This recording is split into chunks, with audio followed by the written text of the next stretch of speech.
Hola amigos, ¿cómo están? Que Dios los bendiga, ¿cómo andan? Bueno, hoy otro video más y comentarles que la verdad que me agrada lo que está pasando con los videos porque hay muchas personas nuevas que lo están viendo, pero más a través del Facebook, ¿no? Y la verdad que hay buenas preguntas, buenos comentarios. Y es lo bueno, ¿no? De poder tener un debate, de poder aclarar ideas, de poder conocer siempre un poco más, ¿no? De estas cosas.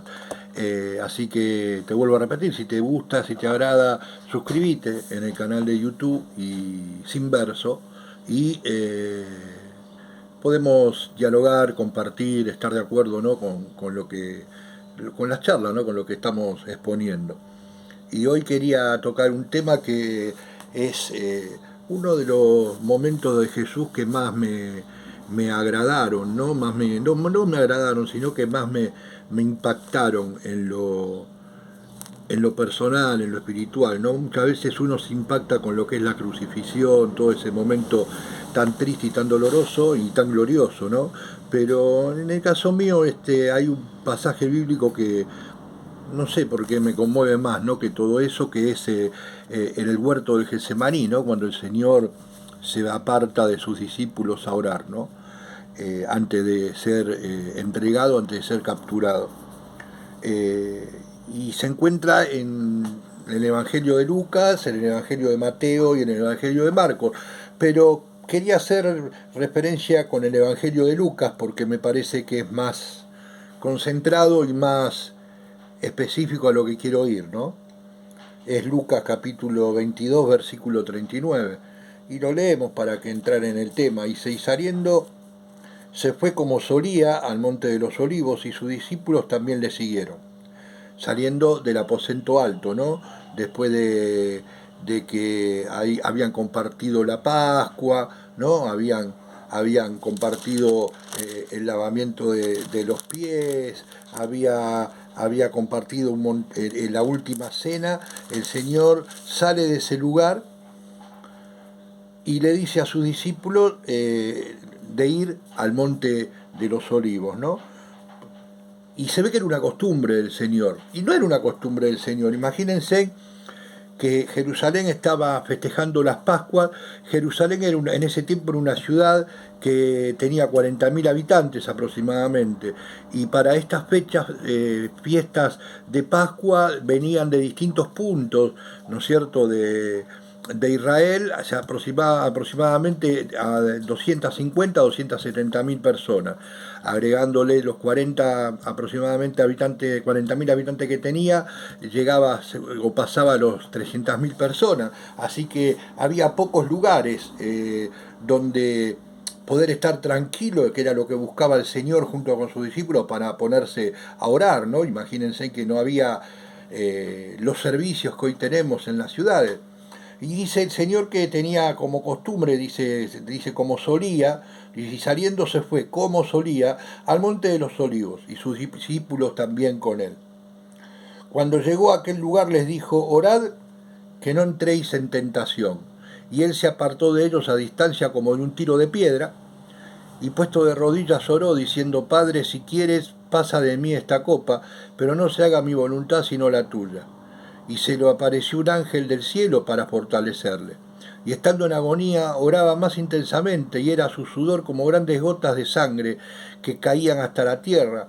Cuando se levantó de la oración y vino a sus discípulos, los halló durmiendo a causa de la tristeza. Y les dijo, ¿por qué dormís? Levantaos y orad para que no entréis en tentación, ¿no? Vamos a aclarar algunas cositas. Los discípulos estaban dormidos por el cansancio, nadie se duerme a causa de la tristeza, al contrario, cuando uno está triste, creo que lo que menos puede hacer es dormir, uno se desvela y da vuelta en la cama y se rompe la cabeza y busca el consuelo o la solución a esa tristeza. Yo creo que los discípulos estaban durmiendo porque además del cansancio, No se olviden que todo lo que se hacía en esa época no existía el Uber, se hacía todo caminando y a veces había que caminar kilómetros para trasladarse de un lado a otro. Y además, si ustedes se fijan bien, lo que se come y lo que se bebe en las Pascuas judías no era, como dicen muchos, jugo de uva, no, era vino. O sea, comieron abundantemente porque se comían muy bien y tomaban vino. Si ustedes buscan, fíjense en cuál es la bebida que comparten los judíos en las Pascuas, y es vino, no es jugo de uva sin alcohol, es vino fermentado, ¿eh? Es la uva fermentada ya transformada en vino. Así que quizás estaban llenos, cansados y con un poco de vino y tenían sueño, tenían la modorra, eran hombres. No se escandalicen porque tomaban vino y se pasaron un poquito. Eh, y dice, y les dijo, ¿por qué dormís? Levantaos y orad para que no entréis en tentación. ¿Eh? Y ahí después sigue, viene el arresto del Señor. Primero, ¿cuántos discípulos fueron con Jesús al Getsemaní? No fueron 12, porque cuando salieron del aposento alto, uno ya los había abandonado. Judas, al salir del aposento alto, ya se había ido hasta el Sanedrín a decirle dónde iba a estar el Señor, ¿no? Él había escuchado que se iban a retirar al Monte de los Olivos a orar y fue a avisarle para que, como cuenta después la palabra, sigue relatando el capítulo el versículo 47 de Lucas en el capítulo 22, viene Judas con un grupo de soldados judíos, ¿no? y arrestan al Señor, ¿no? Entonces el Señor con esos 11 discípulos se acercó al Monte de los Olivos. Yo quisiera trasladarme un poquito a desmenuzar por qué se buscaba el Monte de los Olivos, ¿no? El Monte de los Olivos o el verdadero nombre es el Getsemaní, ¿no? ¿Y qué? Se le dice Monte de los Olivos porque era un monte, es el día de hoy todavía un monte, si ustedes buscan algún video o algo, que está repleto de olivos, olivos jóvenes, olivos añejos. Hoy, el día de hoy hay 2 olivos, uno plantado en el año de época de la guerra, creo que era la Segunda Guerra Mundial, fue plantado por el Papa, si no me equivoco, Pablo VI, y el último olivo lo plantó el Papa Francisco hace unos años atrás. Es una tradición, ¿no?, de las iglesias católicas que están en Jerusalén de plantar cada pontífice, plantar un olivo. Como les decía, hasta el día de hoy sigue existiendo ese monte y sigue habiendo cuidado, protegido tanto por el gobierno israelí como por las congregaciones cristianas, católicas, ortodoxas, coptas, griegas, armenias, que se encuentran en ese lugar, que tienen cada uno su lugar, es una iglesia especial que debe cuidar y un terreno especial que deben cuidar. Sigue siendo un lugar donde se siguen reproduciendo los olivos. Ahora, ¿qué quiere decir Getsemaní? Getsemaní viene del vocablo arameo Getsmane, que significa prensa de aceite. Más acorde imposible. Un lugar donde estaba repleto de árboles de olivo, de aceituna, el olivo es la aceituna. No había mejor oficio que poner ahí un lugar donde se prensaba el aceite y salía el aceite conocido como el aceite de oliva. Y yo siempre digo que no hay casualidades en las cosas que hizo el Señor. El Señor nunca dio un paso librado al azar. Todo lo que hizo lo hizo acorde a la voluntad de su Padre, acorde a la misión que Él tenía en la tierra en ese momento. Y fue a ese lugar y dice que era tanto la agonía, ¿no?, que él tenía, que Dios al verle, ¿no?, esa agonía, él ahí demuestra, como digo yo siempre, que también era 100% hombre, que no era 100% Dios solamente. Porque si hubiese sido 100% Dios, no hubiese tenido dolor, no hubiese tenido agonía, no hubiese tenido temor. El Señor ahí tenía temor. Y a ver, atento a esos que dicen que el miedo es porque no tenés fe. No creo que haya alguien en la tierra con más fe que el Señor. pero él en ese momento como hombre tuvo miedo porque sabía lo que se tenía que enfrentar, no era fácil. Y dice que orando dijo, Padre, si quieres pasa de mí esta copa. ¿Mm? Si quieres, Señor, haceme zafar de la cruz. Pero no se haga mi voluntad, sino la tuya. Y ahí se repone, no se haga mi voluntad, voy a tener que sufrir, no importa. Vine para eso, que se haga tu voluntad, ¿no? Y como que Dios se apiada, ¿no? Y le mandó un ángel del cielo que lo fortalecía, ¿no? Se ve que lo alentaba. Y si estando en agonía, oraba más intensamente. O sea, cuanto más sufría, más miedo tenía, más intensamente oraba.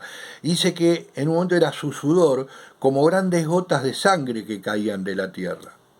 Y todo eso concuerda con algo de lo que quería comentar sobre el aceite de oliva, el monte de Getsemaní, el lugar donde se prensaba las uvas para sacar el aceite. Si ustedes buscan y ven una prensadora de aceite de esa época, era una piedra, era como una fuente hecha de piedra caliza, piedra volcánica áspera, donde se apoyaban, se agarraban las aceitunas, se hacían, póngale, un paquete, como si fuera una rueda de auto redondo, un paquete así redondo con unos lienzos que al apretar el fruto, al apretar las aceitunas, dejaba pasar el líquido, el jugo de las aceitunas, el aceite de las aceitunas, y se iban haciendo 30, 40 de esos paquetes y se ponían sobre la piedra esa que tenía una forma de puente donde caía el aceite y salía por debajo, iba directamente a unos toneles que se colocaban para guardar el aceite. Se ponían 20, 30 de esas y con un parante, con dos manivelas del costado y otra piedra pesada, la iban bajando y lo iban apretando, prensando, bien dicho la palabra, prensando todos esos paquetes hasta que salía todo el aceite. Pero antes de hacer eso, se extraía lo que se conoce como el aceite virgen. El extra virgen y el extra virgen es un invento moderno, era el aceite virgen y el aceite común de oliva. ¿Por qué se sacaba antes el aceite virgen? Porque el aceite virgen se llamaba aceite virgen o aceite de las primicias. Y ese aceite era para entregarlo en el templo de Jerusalén a los sacerdotes, no era para ser comercializado. El aceite virgen no era apretado sobre una prensa, sino que se iban poniendo los paquetes que estaban preparados para prensar uno arriba del otro, y el mismo peso natural de esos paquetes que iba apretando a las capas inferiores, iba sacando el aceite, la primicia de ese aceite, lo más puro, lo más perfumado, lo más sabroso, sin que sea apretada todas esas capas y que se mezcle lo más puro del aceite con todo el aceite que contiene la aceituna. Entonces, cuando ya dejaba de caer ese aceite naturalmente que salía por el propio peso de las aceitunas, ahí sí, se cambiaba el tonel, se bajaba la manivela y se empezaba a prensar las uvas. Las aceitunas. ¿Y por qué le quiero contar esto? Porque acá hay algo que lo vi así, ¿no? Como que el Espíritu Santo te muestra algo, que el Señor, cuando transpira esas gotas como de sangre que dice, porque estaba en agonía y el sudor era como gotas de sangre que caían a la tierra, el Señor estaba dando el aceite virgen para Dios. Ahí Él estaba entregando su ser a Dios. ¿Y por qué digo que era el aceite virgen? Porque en ese momento no había nada, no había una presión exterior, no había una influencia exterior que le haga derramar esas gotas de sudor como gotas de sangre. Luego en la cruz sí hubo una presencia exterior, actuaron factores fuera de él, ¿no? Exteriormente de él. Los soldados romanos, el Sanedrín que pidió crucificarlo, los soldados romanos que le pegaron, que lo azotaron, que le lastimaron el cuerpo, los que lo clavaron en la cruz el madero de la cruz donde fue sostenido su cuerpo hasta que él en agonía entregó su espíritu al Padre. Ahí hubo factores externos, pero en el primer derramamiento de esa sangre, ese sudor como gota de sangre, no hubo ningún factor externo. Y ese fue, creo, el momento más glorioso del Señor. Cuando Él ahí entrega su vida a Dios, no en la cruz del madero. Él ahí le entrega a Dios lo mejor de Él, su aceite de las primicias, la primicia de su sangre. Derramó ahí en el Getsemaní la primicia de su sangre, pero para la gloria de Dios. En la cruz del Calvario, además de la gloria de Dios, fue derramada por nosotros. Por eso quería hacer hincapié en ese momento, ¿no? Como el Señor en un sobrecogimiento espiritual de un montón de cosas internas que tenía, como el miedo, el saber que tenía que pasar por eso. Ahí había una lucha interna entre Jesucristo el Mesías y Jesucristo hombre. El Mesías sabía que tenía que pasar por eso, sabía que había sido creado, que él había nacido de María para pasar por eso. Pero el Jesucristo hombre tenía temor al dolor. No lo digo yo, lo dice acá la palabra, ¿no? Que él tenía, oraba intensamente y su suegra de cosas porque estaba en agonía, porque dice que le dice al Padre, si quieres pasa esta copa, no me hagas pasar por esto. Pero también, como dije antes, automáticamente le dijo, pero que se haga tu voluntad. Y cuando le dijo que se haga tu voluntad, empezó a orar más intensamente con el ángel que había sido enviado para consolarlo. Y en ese momento él derramó las primicias de su sangre. Y esas primicias de su sangre no fueron para lavar a cada uno de nosotros, sino que fue para glorificar, fue como entregar, fue como un sacrificio a Dios. Y después hizo el sacrificio por nosotros, en la cruz, ya con factores externos influenciando sobre su vida. Pero en ese momento no había nada influenciando sobre su vida. Fueron como esas aceitunas puestas una arriba de la otra que por su propio peso largaron el mejor aceite, sin que nadie las obligue. Él no derramó ahí su sangre porque estaba obligado a hacerlo para redimir nuestros pecados. Él ahí derramó su sangre para glorificar al Padre. Por eso a veces siempre digo que es importante estudiar un poco los lugares, los nombres de los lugares, porque se te abre la Biblia de una manera impresionante. No fue por casualidad al Getsemaní, al lugar donde se hacía el aceite, sino que fue a derramar sus primicias a ese lugar. Una buena enseñanza, ¿no? Algo lindo para compartir, ¿no? Algo quizá nuevo para algunos, como lo fue para mí en el momento en que lo vi, ¿no? Qué bárbaro, lo leí, es uno de los versículos, como dije antes, que más me gustan de la Biblia, uno de los momentos más para mí gloriosos, pero nunca me había dado cuenta de por qué estaba en ese lugar. ¿Por qué eligió donde se destilaba el aceite de oliva? ¿Por qué eligió el huerto de los olivos? Y era para dejar esta enseñanza, ¿no? Quizás para que otros vean que él, por su propia voluntad y por su propia cuenta y porque quiso, derramó las primicias de su sangre para glorificar a su Padre.